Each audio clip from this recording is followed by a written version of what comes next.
Última Hora Caracol Radio. A las 9 de la mañana, el servicio informativo de Caracol Radio actualiza las noticias en 6 AM. La defensa del ministro de Hacienda solicitará una reunión con la Fiscalía tras el testimonio de su ex asesora, que lo involucra, recordemos, en la corrupción de la Unidad de Gestión del Riesgo. Daniela Ramírez.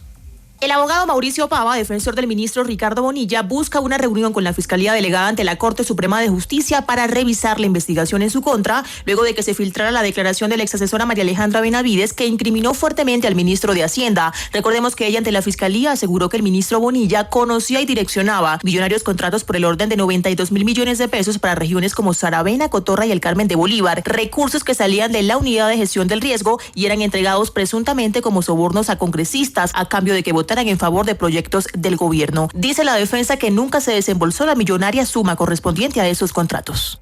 A propósito de este escándalo, la congresista Karen Manrique rendirá indagatoria ante la Corte Suprema por lo que pasó en la UNGRD. Juan Carlos González. Hoy rendirá indagatoria ante la Sala de Instrucción de la Corte Suprema de Justicia la congresista Karen Manrique, luego de que supuestamente fuera culpable del delito de cohecho impropio por acuerdos ilegales.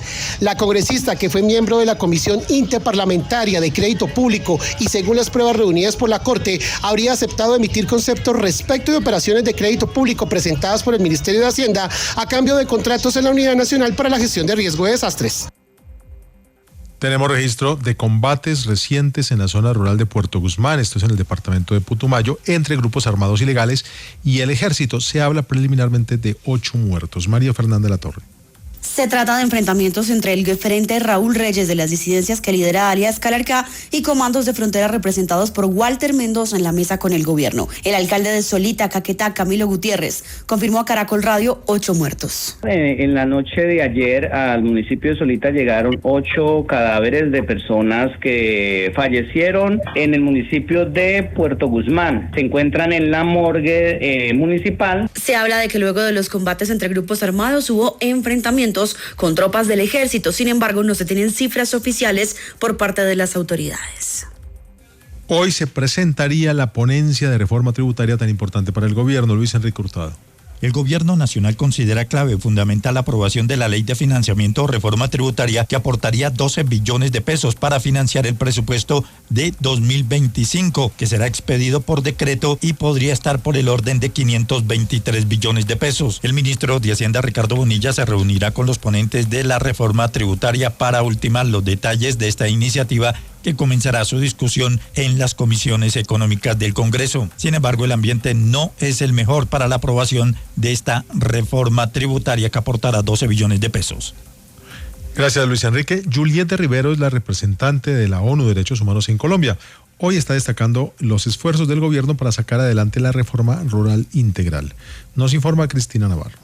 La representante acompañó la entrega de títulos de tierras por parte de la Agencia Nacional de Tierras a comunidades de la Reserva Campesina de El Pato, Balsillas, Guayabal, Caquetá y estuvo en el encuentro con 70 jóvenes de diferentes reservas campesinas que trabajan por la paz y por los derechos humanos. Esto dijo Juliette de Rivero de ONU Derechos Humanos. Saludo los esfuerzos del gobierno de avanzar con la reforma rural integral. Esa reforma requiere la participación de los jóvenes, ellos la piden. También le pidió al gobierno tomar medidas ante la presión que viven las comunidades por parte de los grupos armados ilegales.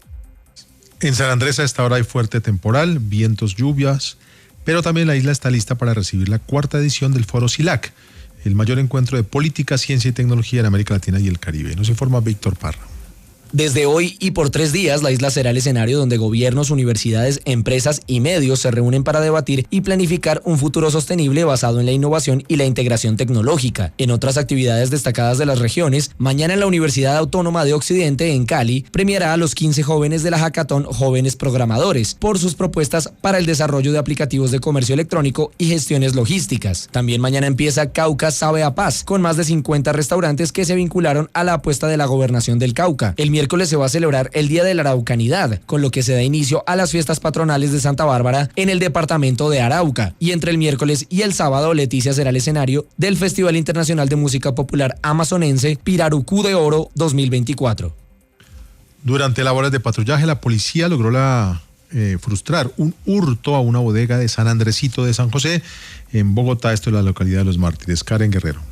Durante la inspección del nuevo modelo del servicio de policía, las autoridades competentes fueron alertadas por la ciudadanía sobre un presunto hurto. Al llegar al lugar, los uniformados evidenciaron que las cerraduras del establecimiento habían sido violentadas. Además, lograron observar un vehículo tipo camión que de inmediato fue detenido e inspeccionado, en donde pudieron observar que al interior se encontraban los elementos que habían sido hurtados minutos antes y que superaban los 40 millones de pesos. El capturado fue puesto a disposición de las autoridades competentes. Y el mundo sigue pendiente de que se respeten los derechos humanos en Venezuela. Hoy la Corte Penal Internacional le pide a ese país liberar a los menores de edad presos por motivos políticos. Chari Ruiz. Alfonso, el fiscal de la Corte Penal Internacional, Karim Khan, hizo un fuerte llamado a Venezuela hoy por la falta de implementación concreta de leyes para proteger los derechos de los civiles y advirtió que las investigaciones de la Fiscalía contra Venezuela siguen en curso y están activas.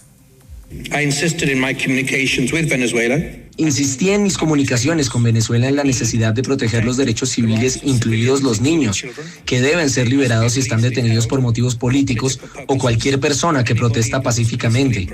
Deben permitir la entrada a la oficina del Alto Comisionado para los Derechos Humanos como me prometieron y deben cooperar de manera tangible con mi oficina. Por su parte, la presidenta del tribunal pidió hoy que se refuerce con urgencia las medidas de seguridad de sus funcionarios, dado que han recibido amenazas y presiones en los últimos días por decisiones como la orden de captura contra el primer ministro israelí Benjamín Netanyahu. Toda la información de Caracol Radio también en tu celular. Síguenos en redes sociales como @Caracol Radio y descarga y mantente al día con nuestra app Caracol Radio.